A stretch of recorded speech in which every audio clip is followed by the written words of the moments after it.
Terjadi kesibukan yang luar biasa di halaman Tatak Rambat Balai Menguntur Istana Majapahit. Dengan cermat, Gajah Mada mengatur persiapan untuk membendung banjir bandang yang akan terjadi. Akan tetapi sejauh itu, bekal Gajah Mada belum mengungsi seorang untuk membangun Prabu Jayanegara sebelum mendapat jawaban yang pasti atas gerakan-gerakan yang mencurigakan.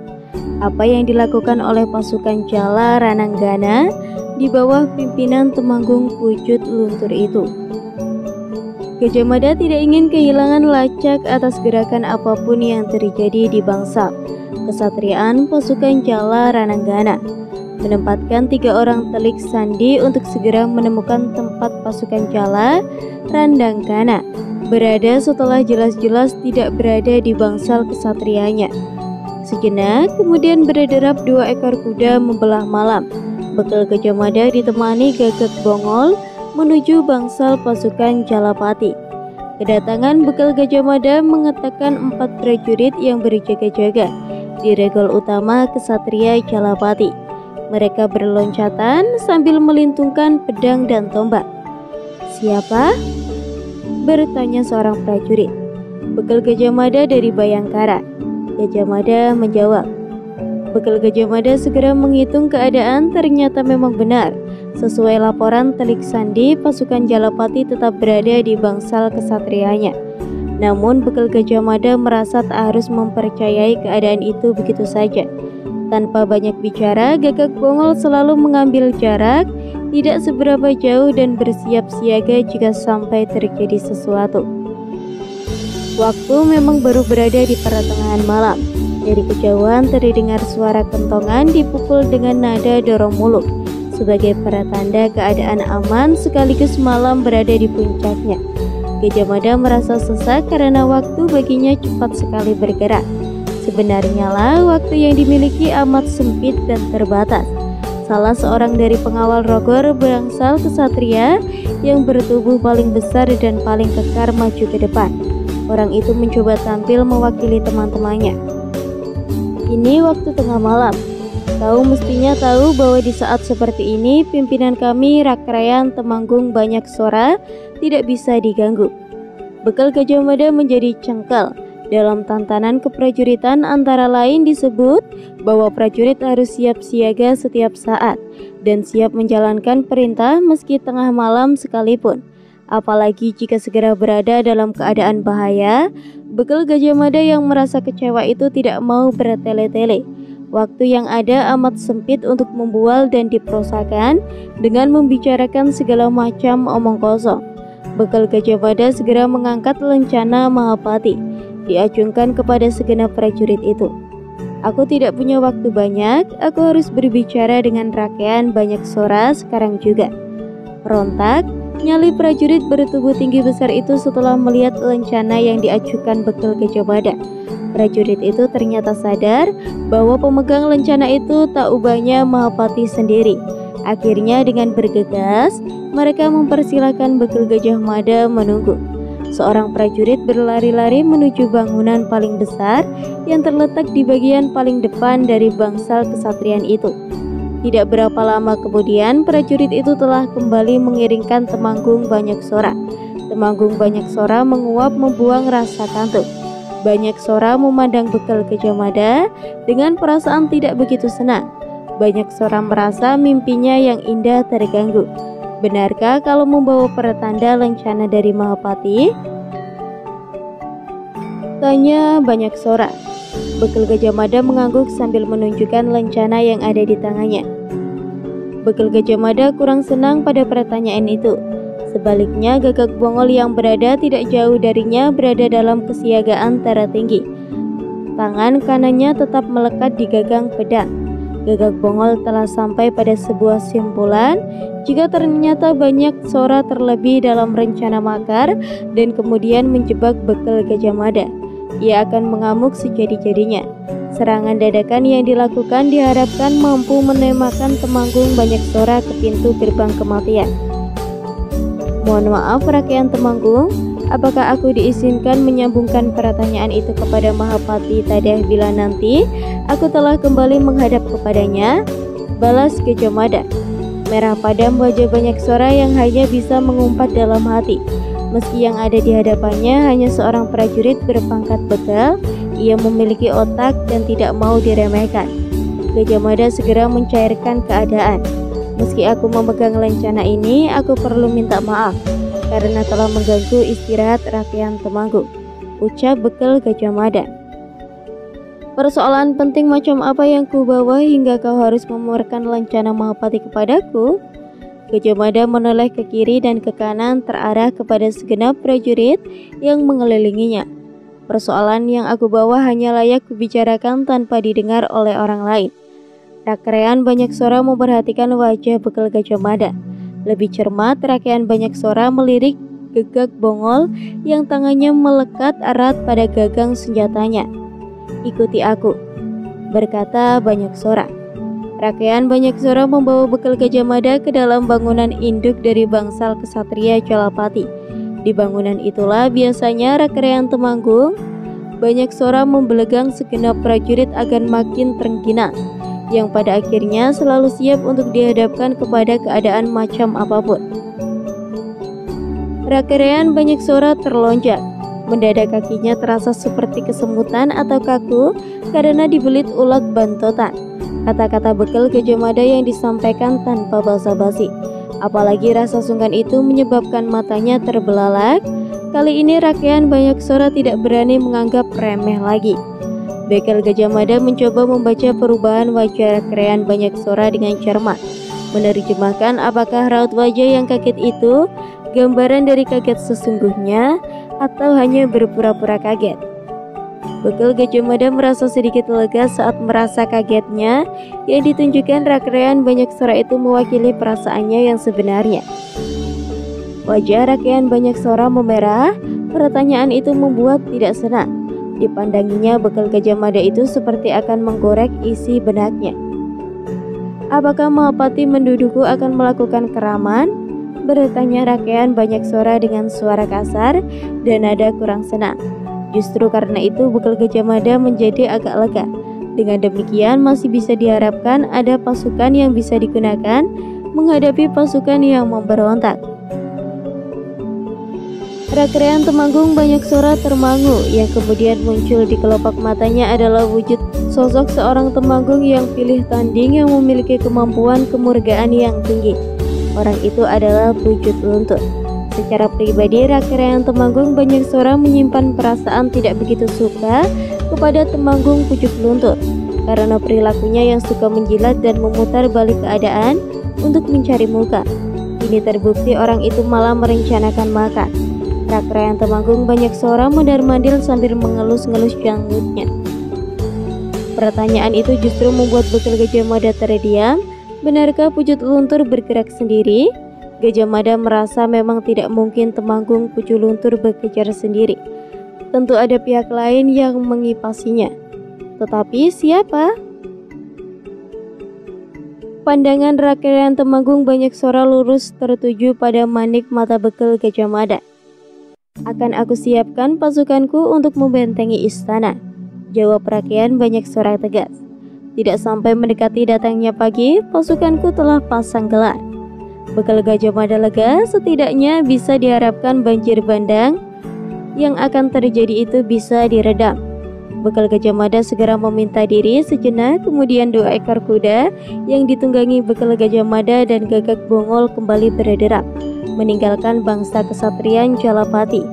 Gajah Mada merasa harus berburu waktu supaya segera sampai di bangsal Jalayuda untuk menemui pimpinan pasukan itu dengan mempertegas sikapnya.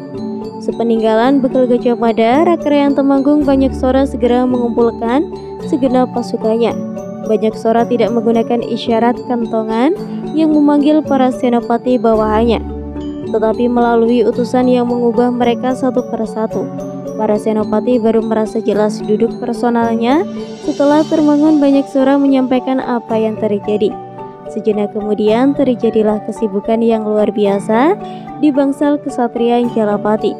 Dalam perjalanan, Gagak Bongol tidak bisa menyimpankan kecemasannya. Apakah engkau mempercayai rakyat Temanggung banyak suara? Bekal Gajah Mada memperlambat laju kudanya. Kabut tebal menjadi masalah bagi pandangan matanya, tetapi tidak bagi kuda-kuda yang sudah amat terlatih itu. Kau menduga Rakrean Temanggung banyak suara hanya berpura-pura kaget? Kalau ternyata pasukan Jalapatri justru bersekongkol dengan pasukan Jala Rananggana, yang terjadi kau justru telah mengundang bahaya ke halaman Istana Majapahit. Kemungkinan itu kecil. Jika Rakrean Temanggung banyak suara terlibat dalam rencana pemberontakan ini, kita berdua tidak akan keluar dengan selamat dari bangsalnya, jawab Gajah Mada. Dalam hati, Gagak Bongol membenarkan jawaban itu. Sejenak kemudian, bekal Gajah Mada dan Lurah Gagak Bongol telah sampai di gerbang kesatria pasukan Jalayuda.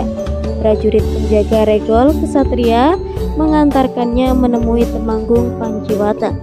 Rupanya Temanggung Panjiwatang belum tidur dan baru selesai mengadakan pertemuan dengan beberapa senopati bawahannya. Justru karena itu Gajah Mada tidak bisa mencegah gugup jantungnya melaju lebih kencang. Panjiwatang baru saja mengadakan pertemuan dengan anak buahnya. Berhati-hatilah, bisik bekal Gajah Mada. Dengan ramah Rakrean Temanggung Panjiwatang menerima kehadiran bekal Gajah Mada. Belum sempat Gajah Mada mengutarakan apa yang terjadi keperluannya, Panjiwatang telah memerintahkan kepada seorang perempuan untuk mengeluarkan hidangan. Bekal Gajah Mada merasa agak heran karena ada seorang wanita di bangsal kesatrian Jalayuda itu. Bekal Gajah Mada mengangguk-ngangguk saat melihat minuman yang disuguhkan adalah minuman yang memabukkan. Bekal Gajah Mada menyapukan pandangan mencoba mencermati keadaan. Diperhatikan segenap sudut bangsal utama yang sekaligus menjadi kediaman Temanggung Panjiwatang itu. Di halaman beberapa prajurit tengah membuat perapian. Dari sana asal bau daging yang dibakar. Kabut tebal melayang-layang, bekal Gajah Mada mengalami kesulitan untuk memperhatikan jarak yang lebih jauh.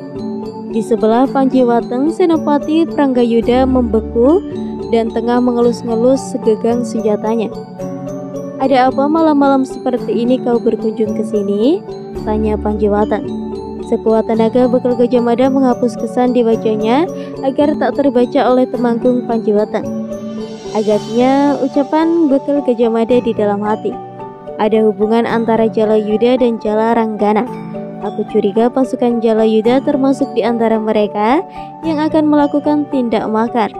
Para prajurit Jalayuda tentu tidak akan membutuhkan waktu lama untuk membuka gelar perang dan kemudian menyerbu istana. Jarak antara bangsal ini dengan istana tidak terlampau jauh. Rupanya Temanggung Panjiwatang tahu tamunya sedang beruntung memikirkan sesuatu. Bekal Gajah Mada menggeretakkan gigi. Pimpinan prajurit Bayangkara itu menjadi tidak sabar. Waktu yang ada sangat mepet dan ia harus segera mendapatkan jawaban pasti. Apakah pasukan Jalayuda terlibat dalam rencana makar itu? Rakrean Temanggung, berkata bekal Gajah Mada. Kedatanganku di tengah malam ini mewakili Mahapatitada. Gusti Mahapatitada membutuhkan jawaban. Pasukan Jalayuda terlibat atau tidak dalam rencana makar besok pagi itu? Ucapan bekal Gajah Mada yang terlampau terus terang itu memaksa raut wajah Rakrean Temanggung Panjiwatang untuk berubah. Panjiwatang tidak menduga tamunya akan berbicara langsung ke persoalan itu tanpa dedek aling-aling. Rakrean Temanggung Panjiwatang menghela napas. Bagaimana Rakrean? Jadi Gusti Mahapatitada sudah tahu? Sudah, aku tidak terlibat dalam persoalan ini. Dan aku tidak akan melibatkan diri dalam persoalan Rakrean Kuti. Nama Rakutri disebut, menyebabkan rona wajah bekal Gajah Mada berubah. Demikian juga Gagak Bongol tidak bisa menyembunyikan kaget yang menyentak dadanya. Rakuti benar-benar sebuah nama yang tidak dihitung sebelumnya. Belum lama Rakrean Kuti dan beberapa orang kawannya telah mendapat anugerah dari Baginda Jayanegara. Sebagai damar putra Winesuka diberi anugerah kebahagiaan. Siapa mengira Rakrean Kuti justru melibat dalam rencana makar itu? Apakah masih ada pihak lain lagi yang terlibat? Bekal Gajah Mada menyimpan pertanyaan itu dalam hati. Bekal Gajah Mada menunggu sejenak. Rakuti dan segenap Dharma Putra Wihesuka yang merencanakan tindak makar itu. Terus terang aku mengatakan, Rakuti telah menghubungiku, merayuku untuk ikut terlibat dalam persoalan itu. Tetapi aku menolak. Betapa tajam Gajah Mada memandang wajah Rakrean Pancawatang. Bekal Gajah Mada merasa ada sikap yang tidak seharusnya. Tetapi yang telah dilakukan oleh Rakrean Temanggung Pancawatang itu sikap yang dinilainya keliru. Barang siapa yang mengetahui tindak kejahatan tetapi hanya diam tidak melakukan apapun, maka yang bersangkutan bisa dianggap melakukan kesalahan. Apalagi Temanggung Pancawatang, seorang prajurit yang bertanggung jawab atas keamanan dan ketentraman negara, ternyata tak melakukan apa-apa.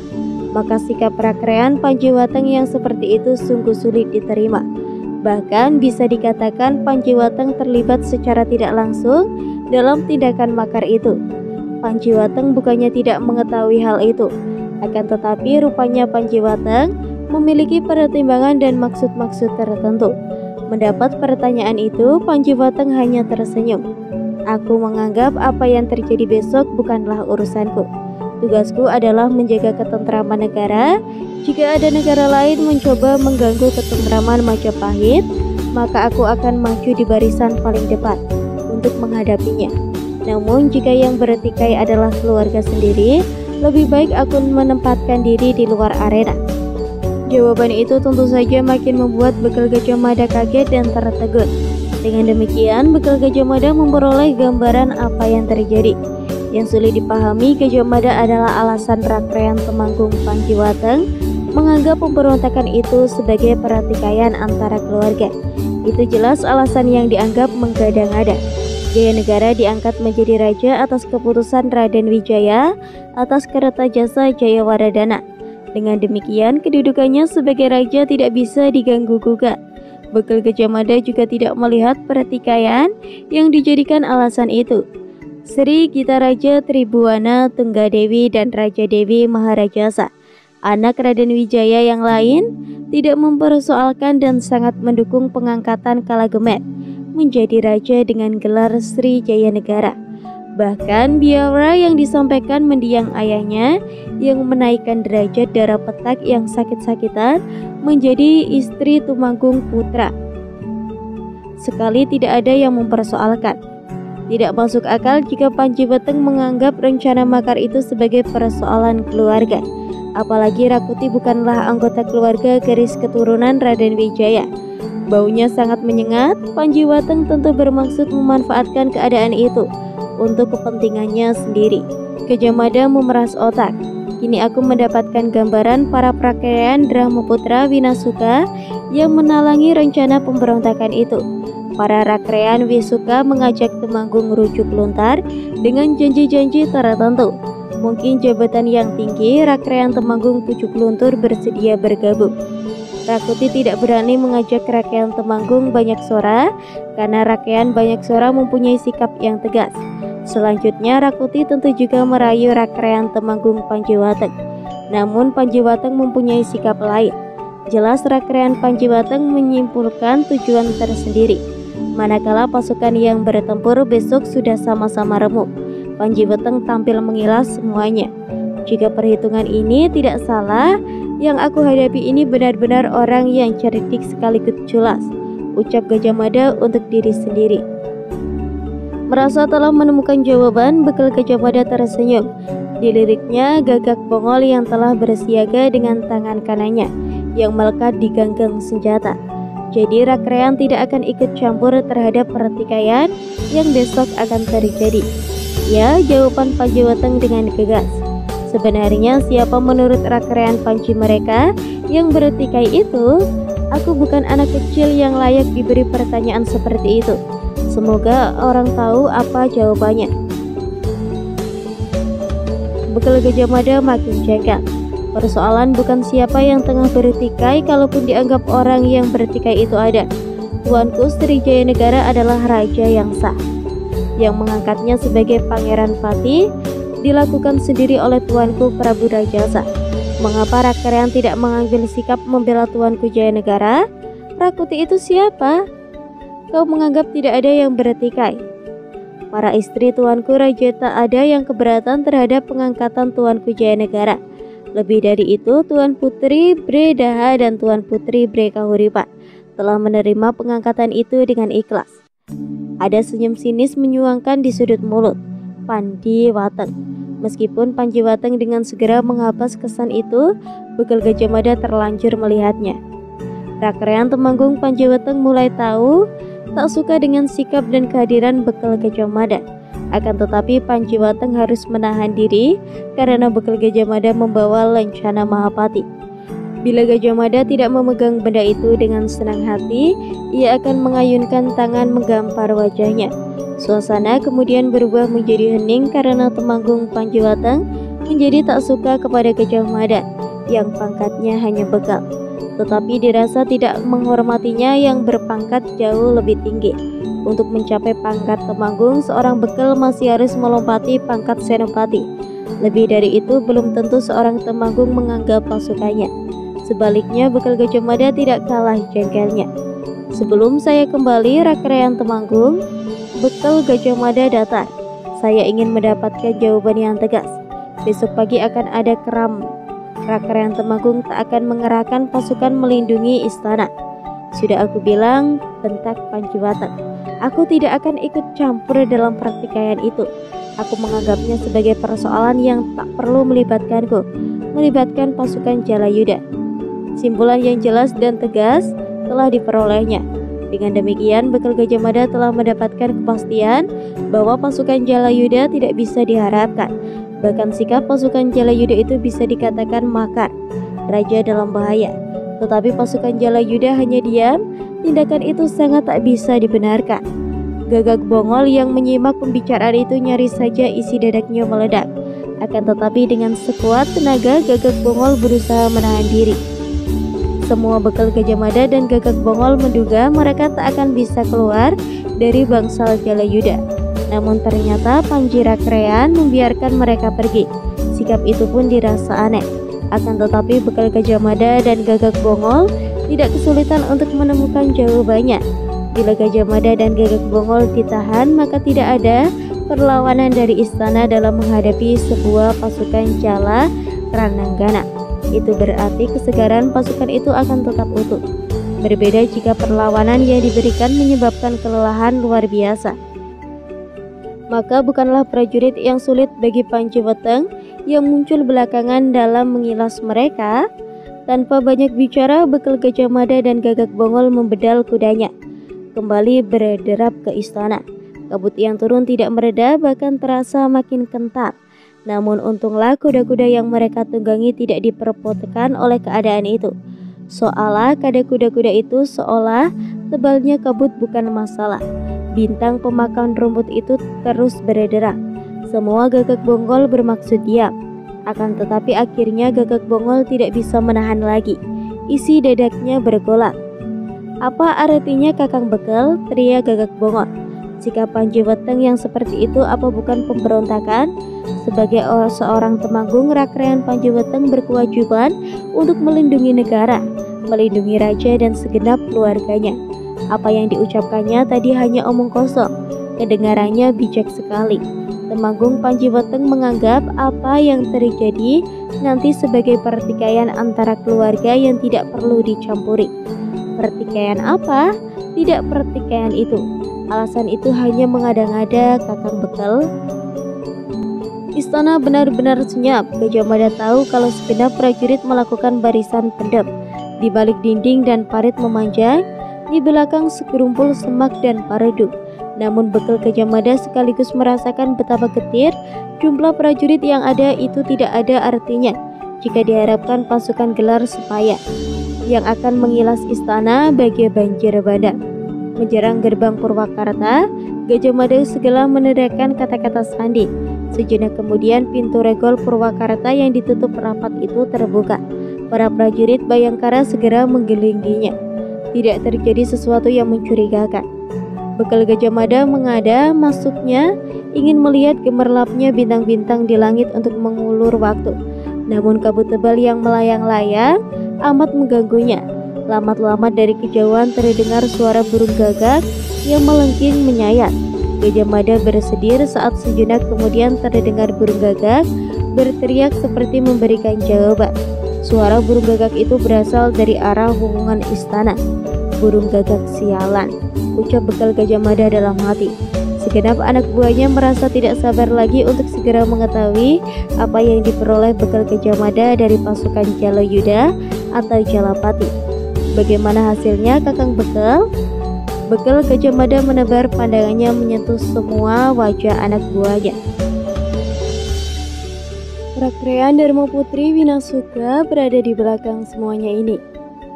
Para prajurit Bayangkara kaget. Winasuka? Rakuti penggeraknya. Sekali lagi bekal Gajah Mada mengangguk. Rakuti, Rawedeng, Rapangkas, Rabanyak, Raryuyu, dan Ratanca. Mereka mengobarkan keramaan menggunakan alasan basi, seolah ada pertikaian di dalam keluarga istana. Pertikaian itu sama sekali tidak ada. Pasukan mana yang terlibat? Pasukan Jala Ranggana terlibat. Mereka tak ada di bangsal kesatriaan. Rakrian prajurit luntuk terbujuk oleh rayuan Rakuti hingga mau bergabung. Pasti Rakrian Kuti memberikan iming-iming janji kepadanya. Mungkin jabatan pati atau bahkan raja hingga pucet luntur minger kiblatannya. Bekal Gajah Mada menghirup udara mengisi paru-parunya. Segenap Bayangkara sangat jengkel. Aku telah menemui Rakrean Temanggung Banyaksora. Kita boleh berharap Rakrean Banyaksora masih memiliki jiwa prajurit sejati. Temanggung Banyaksora kaget ketika aku sampaikan kemungkinan adanya makar itu. Banyaksora berjanji akan segera mengirim pasukannya sebelum matahari terbit. Diharapkan mereka telah pasang gelar. Para Bayangkara merasa agak lega. Dengan demikian masih ada kemungkinan menyelamatkan istana dari kehancuran. Bagaimana dengan Jalayuda? Lisan Panjer Lawang bertanya sambil mengelus-ngelus jenggot. Mengenai Panjiweteng, aku ingin sekali mendapat kesempatan untuk menyobek mulutnya dengan padangku ini. Panjiweteng memihak mereka yang akan melakukan pemberontakan. Panjiweteng mencoba memainkan pertanyaan sendiri. Gajah Mada menjawab, Panjiweteng tahu para rakyat Winasuka akan melakukan makar.